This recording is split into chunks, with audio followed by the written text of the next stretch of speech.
Take a good look at the three people in this CCTV footage. They didn't know it yet, but these were their last moments of freedom.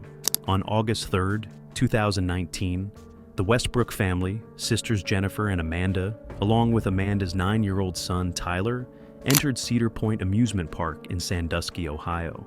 The park, sitting on a narrow peninsula surrounded by the chilly waters of Lake Erie, was packed with joy and thousands of visitors.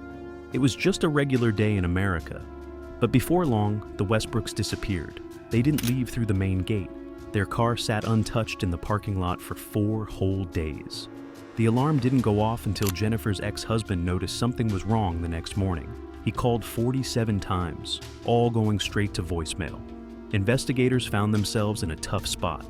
A family of 3 had vanished from a place that was supposed to have eyes everywhere. For 11 days, there were no sightings, no purchases, and no ransom calls. It was as if the park had simply absorbed them, leaving police with just one strange clue: a water-damaged sketchbook belonging to a child found near the shoreline. This trip to Cedar Point was Jennifer Westbrook's idea. At 34, she was a high school English teacher. She usually planned everything carefully, especially after a tough divorce. This day at the park was a well-thought-out escape, a brief day of relief with her sister and nephew before she took her daughter back to her ex. Her sister, Amanda, was 31, a freelance graphic designer and a single mom. Where Jennifer was cautious, Amanda was more of a free spirit. She loved capturing life's moments through photography. Amanda, too, needed a break, facing harassment from an ex-boyfriend over custody of her son. And then there was Tyler Westbrook, a quiet and observant 4th grader who was 9 years old and had high-functioning autism. He loved engineering and always had a small, worn notebook with him, filled with detailed drawings. For Tyler, Cedar Point was a dreamland of rides and physics, and he was eager to experience every major coaster. The family stuck to Jennifer's plan that morning. They arrived at 11 a.m., rode the Millennium Force and Top Thrill dragster, and enjoyed lunch together. At 1:15 p.m., everything seemed normal. By 2 p.m., Jennifer texted her ex-husband saying, "Emma would love it here. Tyler's having a blast." A few minutes later, Amanda shared a cheerful selfie of the 3 of them on Instagram. Her caption said, "Best day ever." It was 2:52 p.m., and friends quickly liked the post. It painted a perfect picture of family happiness. But that was the last message Amanda Westbrook would ever share. In less than an hour, her world would change. The last sighting of the entire Westbrook family came at 3:34 p.m.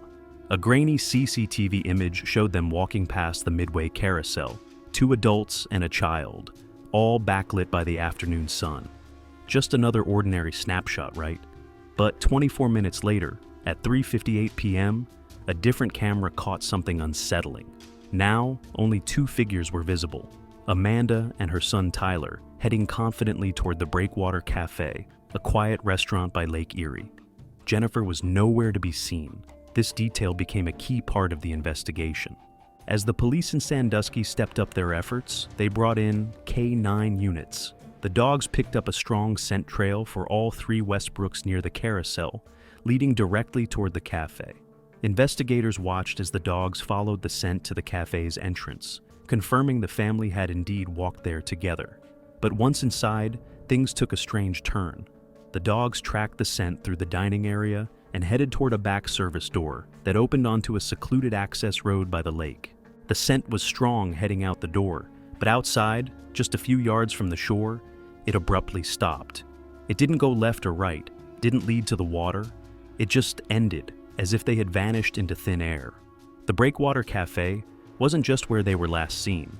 It became the point of their disappearance. By August 5th, what started as a missing persons report had turned into a national story, bringing in the FBI to join the search. Point tried to keep things feeling normal. Still, parts of the park were blocked off as agents retraced the family's last known route. The big break, though, wasn't found in the park at all. It was in parking lot G14. The Westbrook sedan was parked right where they left it. It was locked, and there were no signs of a struggle inside. But what was found in the car suggested that the family didn't leave on their own. Jennifer's big floral purse was sitting on the passenger seat. It had her wallet and smartphone inside. In the back, investigators found Tyler's backpack, and his flip phone was still there. A planner like Jennifer would never just leave her purse behind. Plus, in an emergency, it's hard to believe they'd forget 2 of their 3 phones. This quickly ruled out the idea that they simply walked away. But it raised an alarming new question. Where was Amanda's crossbody bag? It held her professional camera and smartphone, and it was missing. An analysis of phone records painted a chilling picture. Amanda's phone sent its last signal to a cell tower at 4:22 p.m. on the day they disappeared, just minutes after the K9 trail went cold. After that, it either turned off or was destroyed. The search on land was going nowhere. With all signs pointing toward the water, the investigation's focus changed drastically. The Coast Guard was called in, sending cutters and helicopters to scour the tough surface of Lake Erie. The concern shifted from where the family had gone to what the lake might have taken from them. While the Coast Guard searched the water, a ground team went over every inch of the peninsula. For days, they found nothing. Then, on August 6th, a maintenance worker stumbled upon the first real piece of evidence in the wet grass near the old Maintenance Bay 12. A short walk from where the scent trail ended, Tyler's notebook was found. It was water damaged, but the last entry was clear. It was a detailed sketch of a 32-foot white and blue cabin cruiser. Tyler, being meticulous, had noted specific measurements, part of a name, and the time, 4:10 p.m. August. This drawing placed the family near a specific boat just moments before Amanda's phone went silent. But with no clear answers, the clue about the matching boat at the marina didn't lead anywhere. The following day, a person strolling along a private beach nearly half a mile north of the park stumbled upon Amanda's unique scarf caught among the rocks at the water's edge. This find hinted that something from the family had been in the water and drifted away, adding to the idea of a tragic accident. But then, on August 8th, another clue appeared near the Camper Village docks on the other side of the peninsula. There, by a public boat slip, lay Jennifer's prescription sunglasses, their case cracked. Investigators now had a trail of clues, but it was a confusing one. The notebook pointed to a boat at the north end, while the sunglasses found Jennifer at the east docks, and the scarf indicated a trip on the open water. Clearly something had happened, but the clues contradicted each other, leaving no clear timeline or location. Instead of shedding light on the mystery, these discoveries only made it more perplexing, presenting a puzzle that seemed to lead everywhere and nowhere at the same time. By day 9 of the investigation, the case had grown cold. The scattered belongings hadn't led to anything. The search of the lake turned up nothing, and hope for the Westbrook family's survival was dwindling. That's when a seasoned FBI detective assigned to review the case decided to set aside the chaotic clues of the scarf and sunglasses. He concentrated on one piece of evidence that felt deliberate: Tyler's drawing. To him, the boy's sketch was a crucial witness statement captured on paper.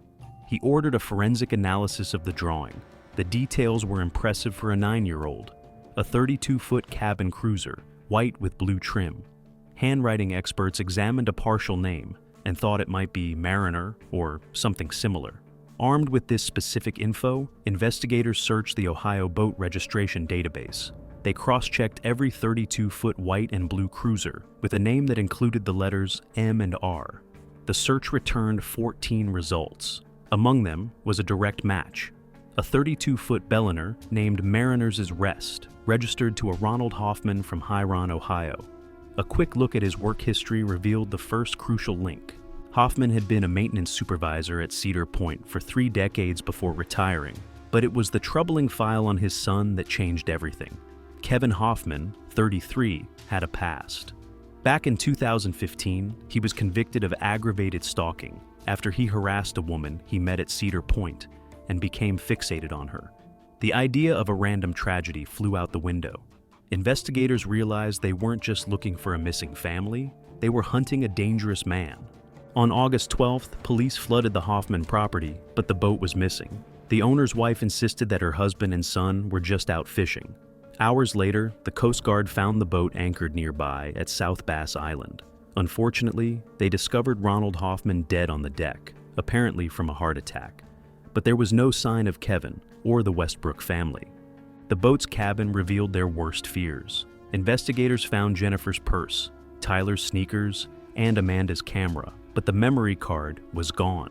Blood spatter on the wall matched Jennifer's DNA. The final clue was a journal belonging to Ronald with a chilling last entry.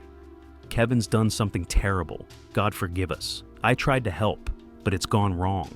The FBI issued an urgent alert for Kevin, and soon his face was everywhere on the news. The manhunt was underway. In the early hours of August 14th, an anonymous tip came into the Sandusky police. Check the old fish house on Kelly's Island.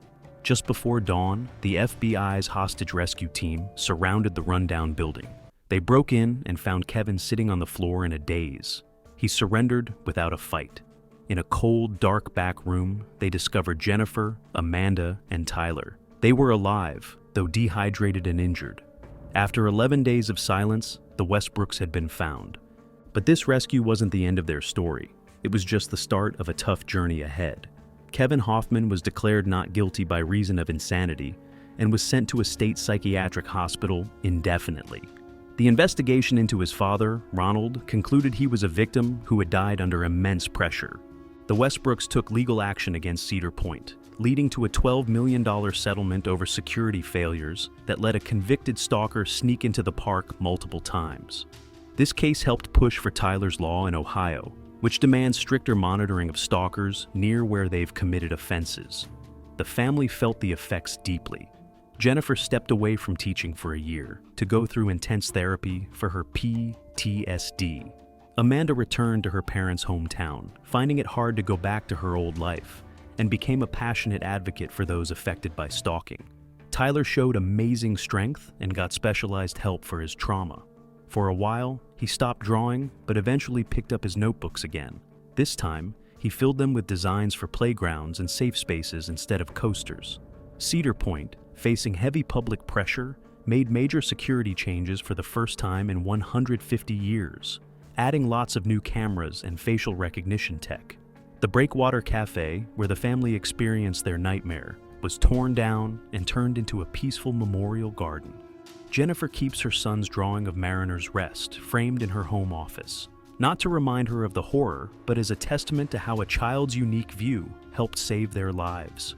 4 years later, they went back to Cedar Point. They rode the Iron Dragon one last time, and the camera caught their emotions as they cried. But this time, they made it through the ride,